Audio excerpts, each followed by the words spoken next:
ይስጥልን የቻናላችን ቤተሰቦች፣ ዛሬ ወደ ኋላ ተመልሰን የኢትዮጵያን የታሪክ ጠባሳ እንፈትሻለን። ኢትዮጵያ በአንድ ወቅት የቀይ ባህር ንግስት፣ የገዘፈ የባህር ኃይልና የወደብ ባለቤት ነበረች። ዛሬ ግን በዓለም ላይ ካሉ የየብስ ዝግ ሀገራት መካከል አንዷ ናት። በህዝብ ብዛቷም ቀዳሚ ሆናለች።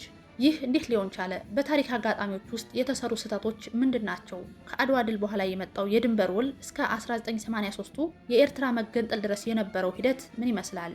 በዚህ ቪዲዮ የባህር በር ያጣንበትን ዋና ዋና ታሪካዊ ክስተቶች፣ የፖለቲካ ውሳኔዎችና ዲፕሎማሲያዊ ስህተቶችን በዝርዝር እንመለከታለን። እስከ መጨረሻው አብራችሁን ቆዩ። ከወደዳችሁት ላይክ አድርጉ። ለቻናላችን አዲስ ከሆናችሁ ደግሞ ሰብስክራይብ ማድረግን አትርሱ። ኢትዮጵያ በህዝብ ብዛቷ ከዓለም 12ኛ ከአፍሪካ 3ኛ ብትሆንም የባህር በር ከሌላቸው 44 ሀገራት ተርታ የምትሰለፍ ናት። ይህ ሁኔታ አጋጣሚ ሳይሆን በተከታታይ የተሰሩ የዲፕሎማሲ የወታደራዊና የፖለቲካ ውሳኔዎች ስህተት ውጤት ነው። በዚህ ትንታኔ 5 ዋና ዋና የታሪክ ምዕራፎችን በጥልቀት እናያለን። አንደኛው የአድዋ ድል የባህር በር ዲፕሎማሲያዊ ውድቀት ከ1888 እስከ 1890ዎቹ። ከአድዋ ድል በኋላ ኢትዮጵያ የባህር በር ባለቤት የመሆን ወርቃማ ድል ነበራት። ግን ስትራቴጂክ ክስተት ተፈጠረ። ይህም የአፄ ምኒልክ ጦር ጣሊያንን አድዋ ላይ ድል ካደረገ በኋላ ወደ ኤርትራ ጠረፍ ከመግፋት ይልቅ በድንበር ስምምነት መወሰኑ ነው። በወቅቱ የነበረው ስጋት ጦርነቱን ከቀጠል ሌሎች ሀያላን እንግሊዝና ፈረንሳይ ጣልቃ ሊገቡ ይችላሉ የሚል ነበር።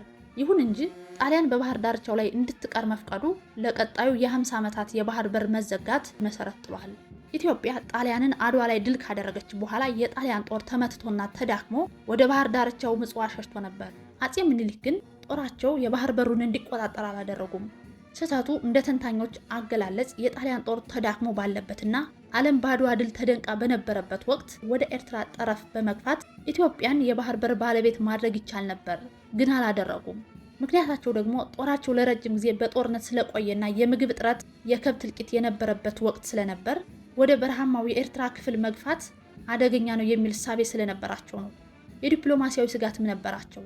ይኸውም ወደ ቀይ ባህር ዳርቻ መቅረብ ከእንግሊዝና ፈረንሳይ ጋር ቀጥተኛ ጦርነት ውስጥ ሊያስገባ ይችላል የሚል ስጋት ነው።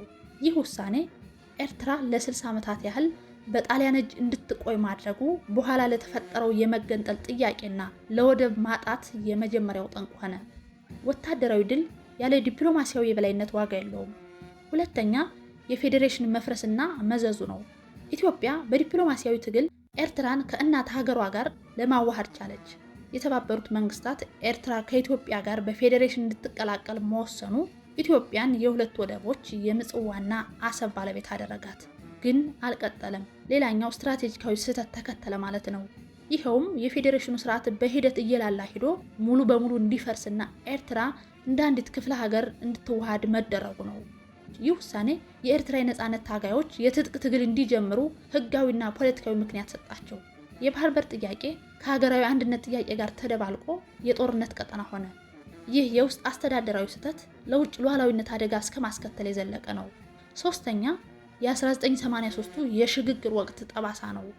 ይህ በኢትዮጵያ ታሪክ ውስጥ ትልቅና አስከፊው የባህር በር ስህተት የተፈጸመበት ወቅት እንደሆነ ብዙ የታሪክ ተንታኞች ይስማማሉ። ደርግ ወድቆ የኢህአዴግ አዲስ አበባን፣ ሻዕቢያ ደግሞ አስመራን በተቆጣጠሩበት ወቅት የተፈጠረ የታሪክ ስብራት ነው። ስትራቴጂካዊ ስህተቱን እንይ። የኤርትራ መገንጠል ያለምንም ቅድመ ሁኔታ መቀበል ትውልድ ሲቆጭበት የኖረ ነው። በዓለም አቀፍ ሕግ መሰረት አንድ ሀገር ሲገነጠል የቀድሞውና ዋነኛው ሀገር መተንፈሻ እንዲኖረው፣ ለምሳሌ የአሰብ ወደብን በጋራ ማስተዳደር ወይም በሊዝ መያዝ ድርድር መደረግ ነበረበት። በወቅቱ የነበሩ የኢትዮጵያ መሪዎች የወደብ ጥያቄ የዲሞክራሲ ጥያቄ አይደለም በሚል ንግግር ጉዳዩን አሳንሰውታል። ጉዳዩ በብስለት ማነስ ወይም በቸለልተኝነት የተፈጸመ ተብሎ የሚታለፍ እንዳልሆነና ሴራዎች እንደነበሩበት ይገለጻል። ሉዓላዊነት በስሜትና በጓዳዊ ግንኙነት የሚሰጥ ስጦታ ሳይሆን በህግና በውል የሚጸና ብሔራዊ ጥቅም መሆኑን አለመረዳት አድርገው የሚወስዱም አሉ። አራተኛ የአልጀርሱ ስምምነትና የባድሜ ጦርነት ማግስት በ1990ዎቹ መጨረሻ የተደረገው የኢትዮ ኤርትራ ጦርነት ኢትዮጵያ የወደብ ጥያቄን ዳግም ለማንሳት አቅም ያገኘችበት ወቅት ነበር።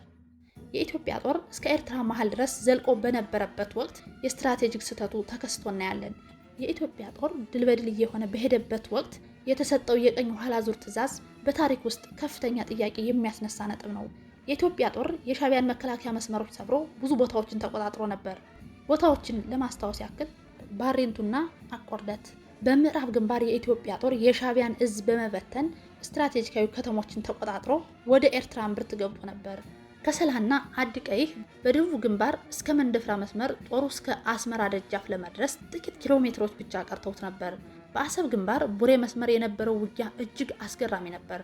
የኢትዮጵያ ጦር የሻዕቢያን ምሽግ ሰባብሮ የአሰብን ወደብ በሚገባ መቆጣጠር በሚችልበት ከፍታ ላይ ተቀምጦ ነበር።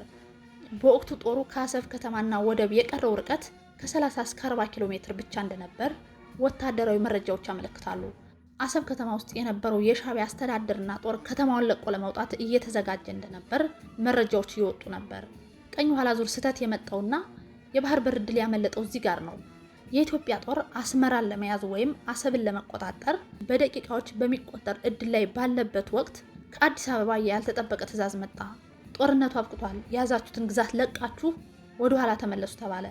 በእርግጥ የተባበሩት መንግስታትና ምዕራባውያን ኢትዮጵያ ሉዓላዊት ሀገርን መውረር የለባትም የሚል ጠንካራ ማስጠንቀቂያ ሰጠዋት እንደነበር ባይካድም ጦሩ ደምና አጥንቱን ከፍሎ የያዘውን ስትራቴጂካዊ ቦታ ለቆ እንዲወጣ ተደረገ። ይህ ውሳኔ በወቅቱ በጦር አዛዦችና በወታደሩ ዘንድ ከፍተኛ ቅሬታና ድንጋጤ ፈጥሮ ነበር።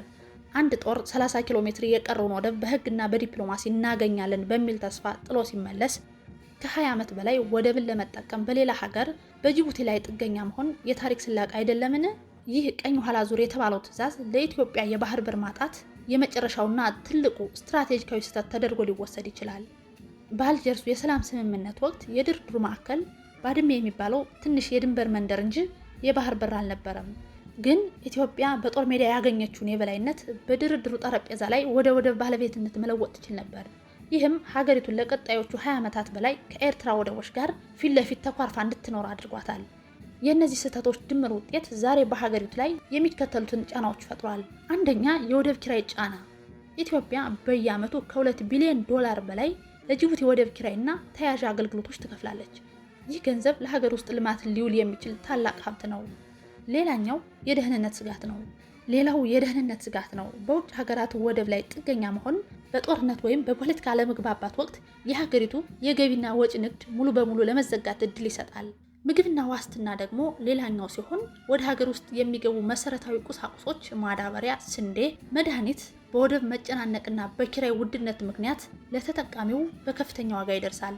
ለማጠቃለል ያህል ለወደፊት የሚወሰዱ ትምህርቶች፣ የኢትዮጵያ የባህር በር ጥያቄ የታሪክ ክስተት ብቻ ሳይሆን የህልውና ጥያቄ ነው። ብሔራዊ ጥቅም ከርዕዮተ ዓለም በላይ መሆን አለበት። ወታደራዊ ጥንካሬ በዲፕሎማሲ ብልሃት መታጀብ ይኖርበታል። የባህር በር አማራጮችን እንደ ሶማሌላንድ፣ ኬንያ፣ ሱዳን በዘላቂነትና በህግ ማሰር የወደፊት የቤት ስራ ሊሆን ይገባል። ለዛሬው እዚያ በቃን። ከወደዳችሁት ላይክ አድርጉ። በቀጣይ እስክንገናኝ ቸርን ሰንብት።